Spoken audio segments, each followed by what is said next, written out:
Salut, aujourd'hui on vous montre comment on démonte l'autoradio dans un Toyota CHR. On va commencer par démonter cette partie-là. Donc on va attaquer sur le côté avec un outil de type outil composite. Et on va faire levier gentiment. C'est clipsé, donc ça s'en va assez bien. Tout en douceur. Et la première partie est enlevée. Ensuite, on va tirer gentiment sur le bloc de climatisation et on va faire la même chose.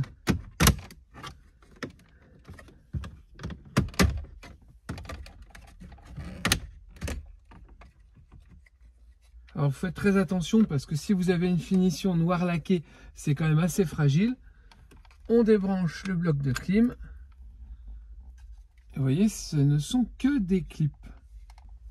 On continue avec l'entourage de la radio.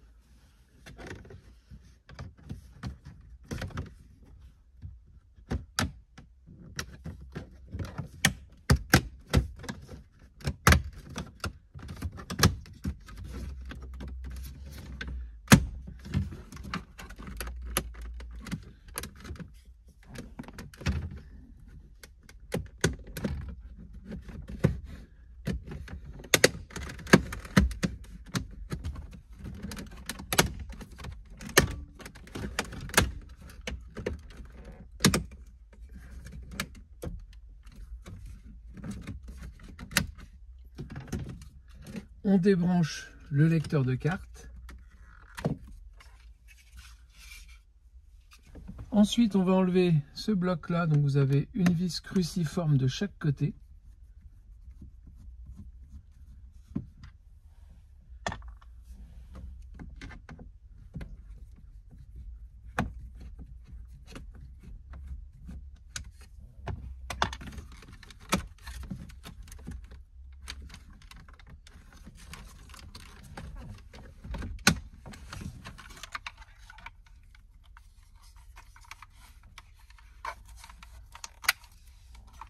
On débranche. Et ensuite, il ne reste plus qu'à enlever l'écran. Donc là, vous avez des vis écrous avec donc du 10 mm.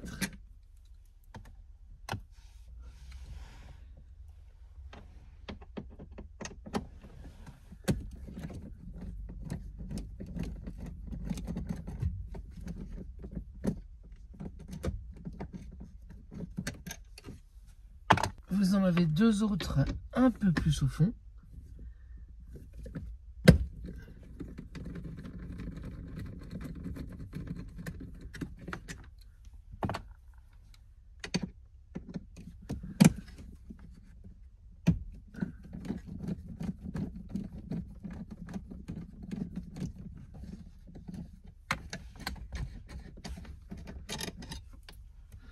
Et vous pouvez retirer l'écran. Vous avez des clips ici qui tiennent l'écran. Donc maintenant qu'on a enlevé les écrous, un petit coup sec.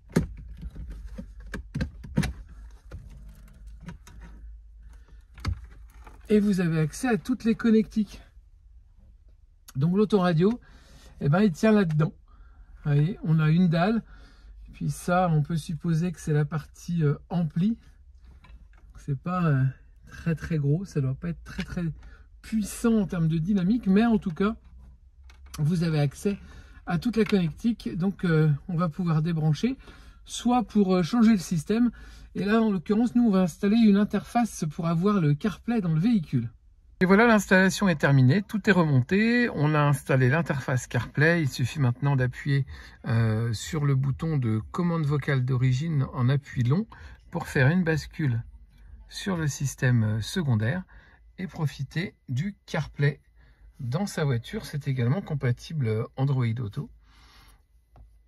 Et on est directement donc sur l'écran d'origine. On utilise même le micro d'origine. Donc ça fonctionne vraiment très bien. Et on peut également, en appuyant sur la touche commande vocale, directement lancer Siri. On fait un appui et ça lance Siri. Alors j'ai oublié de préciser que cette interface que l'on a installée permet d'avoir le CarPlay sans fil, puisque là je suis en train de filmer avec le téléphone qui est actuellement connecté au CarPlay. Mais si vous avez une faiblesse de batterie, vous avez un port USB qui est mis à disposition dans la boîte à gants et qui vous permet de passer en CarPlay filaire et ainsi de recharger votre smartphone. Si le véhicule n'est pas équipé d'une caméra de recul, ça permet également de rajouter une caméra de recul. Si le véhicule en est équipé, celle-ci va rester parfaitement fonctionnelle.